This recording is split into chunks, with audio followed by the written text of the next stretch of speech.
The old car rumbled down the overgrown drive, its engine groaning with each bump and dip in the neglected path.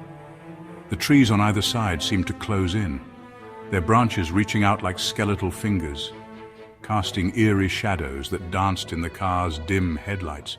Headlights cutting through the oppressive darkness, the beams struggled to penetrate the thick fog that clung to the ground like a ghostly shroud. The road ahead was barely visible, a narrow ribbon of uncertainty winding through the night. Rain lashed down, blurring the world beyond the windscreen. Each drop pounded against the glass with relentless fury, creating a cacophony that drowned out all other sounds.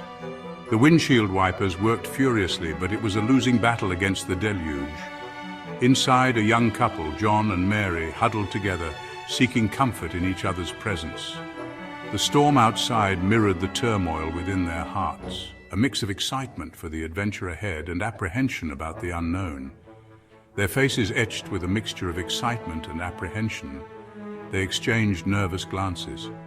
John's eyes sparkled with the thrill of the journey, while Mary's were clouded with doubt and fear. They were city dwellers seeking refuge in the secluded countryside, hoping to escape the hustle and bustle of urban life. The promise of peace and tranquility had lured them away from the familiar streets of the city. Unaware of the horrors that awaited them, they pressed on, the road growing narrower and more foreboding with each passing mile. The sense of isolation deepened, and the weight of the unknown pressed heavily on their minds. John, ever the optimist, squeezed Mary's hand, his touch a small beacon of warmth in the cold, dark night. He believed that together they could face anything, even the ominous shadows that seemed to close in around them. "Don't worry, love," he said, his voice barely audible above the storm. "It's just an old house. We'll make it our own." His words were meant to reassure, but they did little to dispel the unease that gnawed at Mary's heart. "It's just an old house. We'll make it our own," he repeated, as if saying it again would make it true. The house loomed ahead, a dark silhouette against the stormy sky, its windows like empty eyes staring back at them. Mary, however, couldn't shake the feeling of unease that had gripped her the moment they'd turned onto the lane. The air seemed to grow colder, and a shiver ran down her spine as they drew closer to their destination. The house loomed ahead, a forbidding silhouette against the stormy sky. It stood like a sentinel, guarding secrets long buried and waiting to be uncovered. As they approached, the sense of foreboding grew stronger, and Mary couldn't help but wonder what they had gotten themselves into. The car sputtered to a stop before the imposing oak doors of Blackwood Manor. The house was a Gothic monstrosity, all pointed gables and leering gargoyles. Ivy, thick as pythons, snaked across the crumbling stone walls. As John wrestled with the rusty gate, Mary couldn't help but feel as if the house itself were watching them, its empty windows like malevolent eyes. Inside, the air hung heavy with the smell of damp and decay. Cobwebs draped the furniture like macabre shrouds, and dust lay thick on the floor. John, ever practical, began opening shutters, letting in the weak grey light of the storm. Mary, however, felt a chill crawl down her spine. The house felt cold, lifeless. Later that evening, huddled by the fireplace, John read aloud from a dusty volume he'd found in the attic. The book was ancient, its leather cover cracked and worn, the pages yellowed with age. It seemed to hold the weight of countless years, and as John turned each page, a faint, musty smell filled the room. It was the diary of Amelia Blackwood, the last resident of the manor.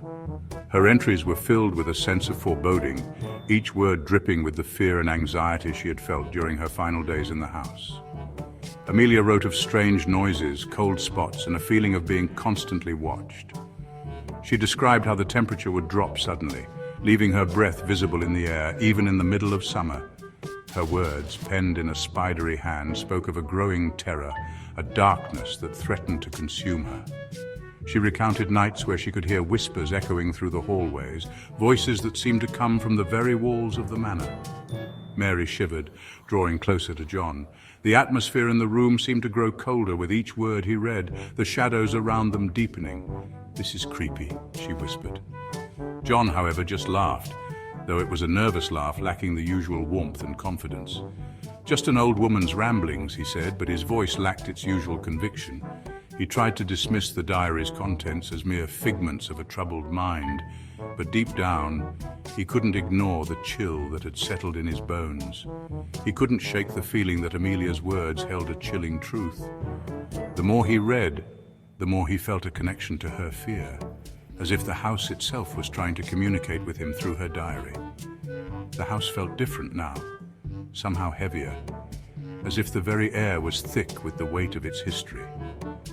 The once comforting silence now seemed oppressive, filled with an unspoken tension.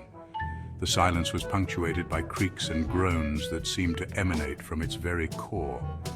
Each sound was a reminder of the house's age and the countless secrets it held within its walls. John and Mary exchanged uneasy glances, both feeling the same unspoken dread. The manor, with its dark past and eerie presence, had come alive in a way they had never imagined, and they were left to wonder what other secrets it might reveal. The next few days passed in a blur of unpacking and exploring. The house, with its creaky floors and dimly lit corners, held an air of mystery that both intrigued and unsettled them. John, caught up in the excitement of their new home, seemed oblivious to the strange occurrences that plagued Mary. He marveled at the high ceilings and intricate woodwork, while Mary couldn't shake the feeling that they were not alone. Footsteps echoed in the dead of night, a rhythmic pattern that seemed to come from nowhere and everywhere at once. Each step sent a shiver down Mary's spine, as if the house itself was trying to communicate with her. Whispers seemed to emanate from the walls, too low to decipher, yet filled with an unmistakable malice. They were like a sinister lullaby, lulling her into a state of constant unease. She strained to catch the words, but they always eluded her, leaving only a sense of dread. Once Mary could have sworn she saw a shadowy figure flitting across the landing, but when she called out, there was no answer. The figure moved with an unnatural grace, disappearing into the darkness as quickly as it had appeared. John, of course, dismissed it all as her imagination, but Mary knew better. She could feel the malevolent presence lurking just out of sight, watching and waiting. Her attempts to convince John only led to arguments, leaving her feeling more isolated than ever. The house was alive, she was sure of it, and whatever resided within its walls was far from benevolent. It was as if the very structure of the house was imbued with a dark energy, feeding off her fear and growing stronger with each passing day. Fear, cold and clammy, became her constant companion. Every creak of the floorboards, every flicker of the lights seemed to be a message from the unseen entity that haunted her. She knew she had to find a way to uncover the truth before the darkness consumed her completely. Section 5. A Glimmer of Hope. One sunny afternoon, amidst the gloom and fear, a ray of hope appeared. John, while clearing out the overgrown garden, stumbled upon a hidden alcove.